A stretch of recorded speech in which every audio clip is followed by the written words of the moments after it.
Welcome to Gail's Garden, Herbs and More. And I think some of the more is all the weeds this time of year. I do have a lot of weeds.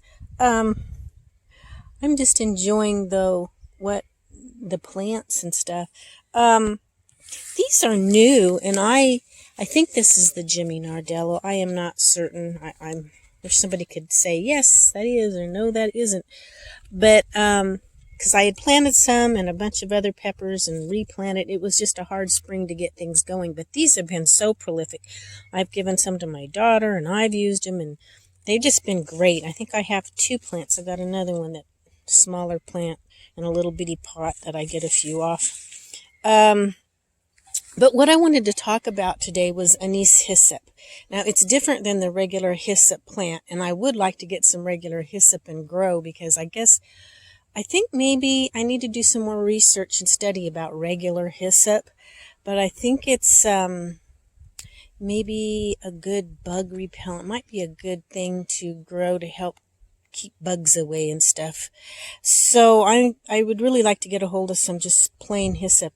But this is Anise Hyssop, and this is my first year of growing it and using it. Now, I did try last year, but the plants they died on me. I don't know. Anyway, sometimes that happens. So I tried again this year from seed. The other was a small plant I'd bought.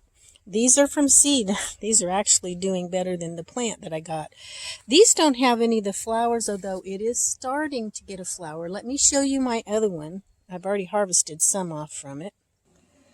Okay, this is my other pot, and I've already harvested the big tall spires of flowers, and it's supposed to be like a licorice flavor, and I'm going to make myself a cup of tea, and I will let you know how I like it. Now, I understand that this plant is very prolific, and these little flowers will let off a lot of seeds, so if you don't want a whole bunch of Anise Hyssop plants growing up, I guess you better deadhead it a lot. I don't know. Like I said, this will be my first real year. I've grown it before, but the plant died out, and I never did get to use it. Actually, I think something ate it. But yeah, that's what it looks like. So let me tell you a little bit about some of the stuff that I've found out about this plant. Before I get back to the hyssop, I just want to say I am not going to stand in front of the board and talk today, because you don't want to look at me. I don't know why, and I'd like you all to... Ooh, there's another cucumber down. Look at that. It's just going up the tree. I'd like you all to... I'd like to hear if this happens in your area. It seems like everybody in this area has been attacked at the same time with something to do with the insides. Like my daughter got an attack of supposedly diverticulosis, and some other people around here different stomach problems, and mine wasn't my stomach this time, which I have that blockage. I deal with stuff all the time, but I got an infection that I never get, and there was should have been no way possible that happened to me. Anyway, it kind of shocked me, and it's funny, I was just talking to one of my boys, my youngest boy, and we were talking about sometimes we know what to do for certain things, but it's so long in between that when it does hit us, we forget, what did I do to get rid of that before it was natural? And I'm thinking, because most people always go to the doctor with what I've got, and I thought, I am not going to the doctor. And I just do not want to go to the doctor, especially right now, with everything that's going on. But no, I don't go anyway. So, there's another cucumber down in there too. These things are so prolific. These Armenian cucumbers this year. Feeding them to the goats and to neighbors and kids and chickens and me. And but okay, I'm chasing a lot of rabbits today. But anyway, yeah, sometimes you forget, and I remembered what I used to do for this sort of type of thing, and so that's what I'm doing, and it seems to be helping, so we'll see. But I'm very tired, and I probably don't look the best, and I'm just going to talk to you. Well, I'm showing you something much better to look at. I feel kind of self-conscious just standing in front of the camera. I do, especially when I do the Bible studies on Saturdays, but then I'm not thinking too much, I guess, about it. But I don't know. Anyway, we're talking about anise. Now, there is a plant called hyssop as well, and they are different. They look very similar, and the flowers look similar, and I guess they even taste similar, like kind of like licorice. But the medical benefits are different. So this one, let me go over to the other one that has the flower. Like I said, it doesn't have too many because I just harvested it, but anyway, this is another plant that is not hyssop next to it. It does have blue flowers, but it's a different plant. Anyway, this one right here is the Anise Hyssop. Now, the regular hyssop is very, very similar, but it's different. The roots are different. Our Anise Hyssop right here is native to North America. So it's one of our native plants. It helps in healing burns, relieving stress and congestion. If you have a lot of excessive coughing, it kind of helps when that kind of hurts when you're doing that. It's supposed to help for that. And it helps summer colds and diarrhea. So those are just a few things. Now, what I am going to do with it is I am going to cut, and I guess you really need the flowers too, but the leaves as well. So I'm going to start cutting. I'm going to let the flowers grow out a little bit more on here, and I'm going to start cutting the leaves and flowers and drying them. Drying them so that I will have them for teas.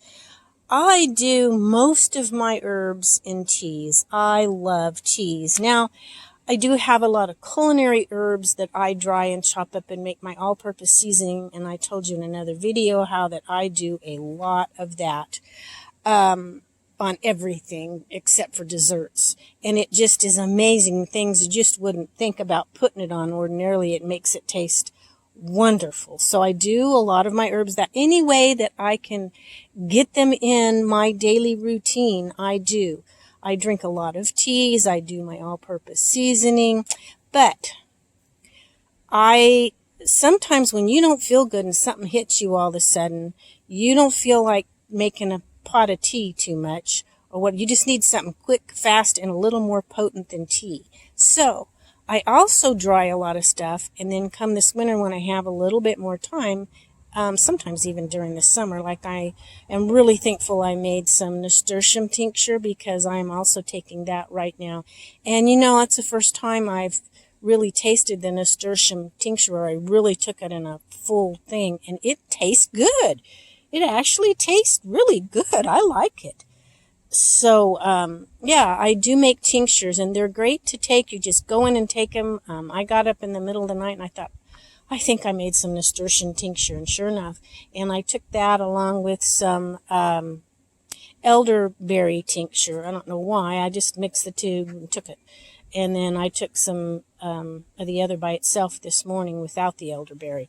So, yeah, that's some of the things that I do. And I need to remember the next time I'm working on a tincture to show you exactly how I do that. So I'm going to be putting up some more videos on how to make a tincture and step by step as I'm going through it. But right now I just wanted to share a little bit with you about Anise Hyssop. Now, I don't know how well I'm going to like this herb. I don't mind the licorice flavor. One of the main herbs that I've got to try to start incorporating more into my diet is licorice root. Now, licorice root is different than Anise Hyssop. It does taste a bit like licorice, of course. That's why it's called licorice root. But it is so good for, because sugar problems, I have a little bit of that problem. It runs in my family very strong. I keep it under control pretty well, though. And it just does a lot of other things. I'll talk about licorice root in another video sometime. But, yeah, licorice is not too bad. I was never crazy about licorice candy, but as I've gotten into my herbs, I actually like the licorice flavors. So, we'll see how the Anise Hyssop goes. I'm going to make myself, even though it's really hot today, I think I just want to sit down with a warm cup of something. So I've got some that I picked yesterday, and it's kind of been sitting. I need to use them, and some blooms and leaves, and make myself a cup of Anise Hyssop tea. I will let you know how that goes. Okay, now You say, what is that sitting there for? Well, we've got ants invading us, so I was heating up that nail to poke holes through a plastic container to put some homemade ant poison. It's really not, it's poison to, it's poison to us in a way, but I use it in my laundry, borax and sugar, and then anyway, that's another story. So, let's go back to the Anise Hyssop. Here's some I picked yesterday. I was going to make a cup of hot hyssop tea. Just didn't really feel great, and I never did get around to it. So, you don't have to completely dry it to make tea, by the way. I'm just going to heat up some water and put this, and let this set in it, for a while and something, and then pour it in my cup and maybe add a little honey. I'll see how it tastes, and we'll go from there. Okay, now you can see that I just took my scissors and I cut that up into pieces. It is not totally dry. I put everything. Stems, flowers, leaves, I don't know. I'm sure the stems have some things in it because it's all the same plant. So I just cut it all up and put it in there, and I'll put my hot water in it and just let it set. Oh my goodness, I put the hot water in it. Look at the steam coming up. It smells so good. Ooh, I can hardly wait to drink the tea. And I wanted to say, too, there was something I forgot to tell you. You can save the seeds. I grew this from seed, but the plant will die back, but it's supposed to come back each year. So like I've got mine in pots, so I'll probably put those pots in, if I ever get my greenhouse put up, in my greenhouse area so that they will be protected, and hopefully they'll come back next year. So, and having them outside, like out and around about, I may, if I ever get to the point where they come up in the seeds, it probably drops some seeds in different places too. But anyway, just wanted to share that with you. Okay, usually you let this stuff steep for 5 or 10 minutes, but I'm going to pour a little bit out, and then I'll leave some of the rest in there to steep a little longer to get a richer flavor. Let's see what it's... Wow, that was good. And it'll get stronger as it steeps, you know? I don't know.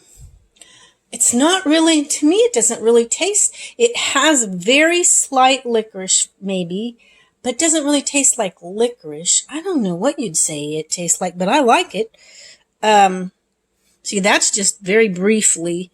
It's not very strong yet. It's still sitting in there. But yeah, it's good, folks. I am definitely going to save some blossoms and leaves for more tea. So anyway, I just want to thank y'all for watching, and here's a little bit about Anise Hyssop, and maybe it'll pique your interest if you want to grow some next year. Bye-bye now.